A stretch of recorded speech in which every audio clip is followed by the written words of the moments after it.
और माता जी को अपना अखंड विराट रूप का दर्शन कराया भगवान ने।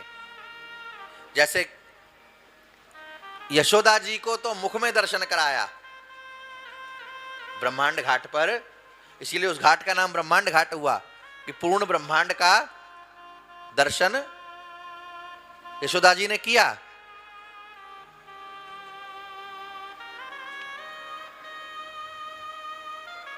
अनेकों अनेक ब्रह्मांड देखे, और तो और कान पकड़े हुए लाला का मैया यशोदा खुद भी मुख में अपने को देखती है।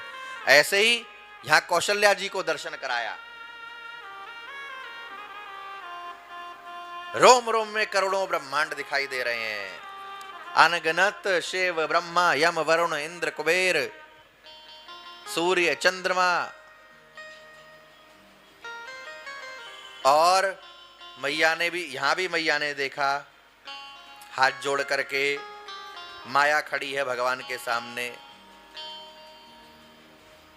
हाथ जोड़ करके। और माया कैसी है ये? यही सब जीवों को नचाने वाली है। अब माता इतनी भयभीत हो गई, आश्चर्यचकित हो गई कि कुछ कहना चाहती है पर कह नहीं पाती, स्तुति भी नहीं कर दी जाती। तब भगवान ने ही मैया को समझाया, माता कौशल्या जी को समझाया, और कौशल्या जी ने कहा कि हे नाथ, ये जो आपने अभी दर्शन कराया है माया का, ये मुझे अब नहीं देखना कभी, अब मुझे ना ये व्यापे। चूड़ाकरण संस्कार हुआ है चारों भाइयों का। एक दिन चक्रवर्ती जी महाराज बैठे थे, भोजन कर रहे थे, दही भात, दही और चावल पूरब में खूब खाया जाता है, और ठाकुर जी को भी खूब भोग लगता है।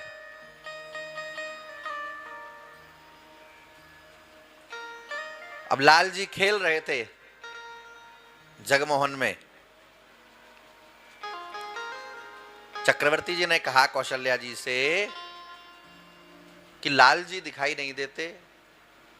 अच्छा, ना तो कौशल्या जी नाम लेती हैं, ना चक्रवर्ती महाराज नाम लेते हैं। ये शास्त्र की भी आज्ञा है, और इधर तो शायद नहीं मानते लोग, पर पूर्वी क्षेत्र में अब भी मानते हैं। ज्येष्ठ पुत्र का नाम नहीं लेते माताजी पिताजी, बड़े बेटे का, बड़ी संतान का नाम नहीं लेते। बाबू, बिटवा, बचुआ, बच्चा, कोई ना कोई संबोधन, पर नाम नहीं लेते। शास्त्र कहता है कि ज्येष्ठ पुत्र का नाम लेने से आयु क्षीण होती है। तो लाल जी कहते हैं। अच्छा, हमारे अयोध्या में आप जाइए तो ठाकुर जी नहीं कहते, हम लोग भी, अभी परंपरा चली रही है, हम लोग भी कहते हैं लाल जी। हमसे पूछ रहे थे लोग, ये कौन है? ये राम जी हैं, कृष्ण जी हैं, ठाकुर जी हैं, कौन है? क्योंकि लड्डू दिखाई नहीं दे रहा, लड्डू तो है नहीं इनके हाथ में। तो हमने कहा कि लड्डू हम खा गए, इनके हाथ में जो लड्डू था वो हमने खा लिया।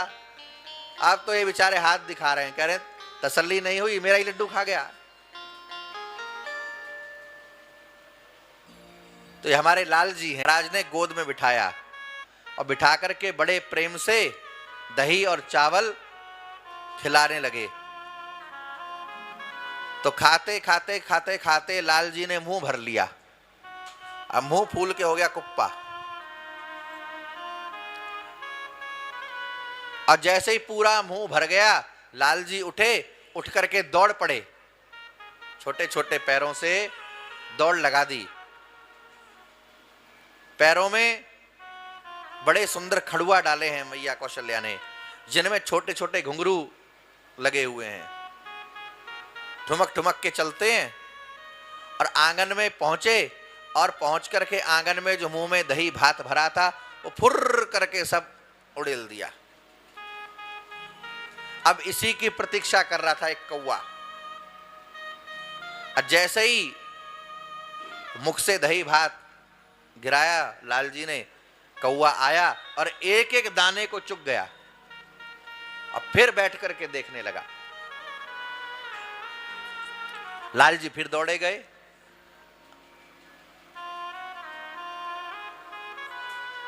फिर आकर के अब 2 चक्कर 4 चक्कर लगाए तो मैया ने कहा, कौशल्या ने, कि मुंह भर करके ले जाते हैं, करते क्या हैं?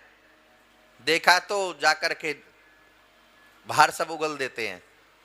मैया पकड़ करके भीतर ले गई और कौवा वहां, ये कौवा और कोई नहीं है, ये काग भुसुंडी जी है, जो भगवान के अधरामृत को पाने के लिए, चरणामृत तो सबको मिल जाता है, चरणामृत सहज है, सरल है, सुलभ है, पर अधरामृत दुर्लभ है।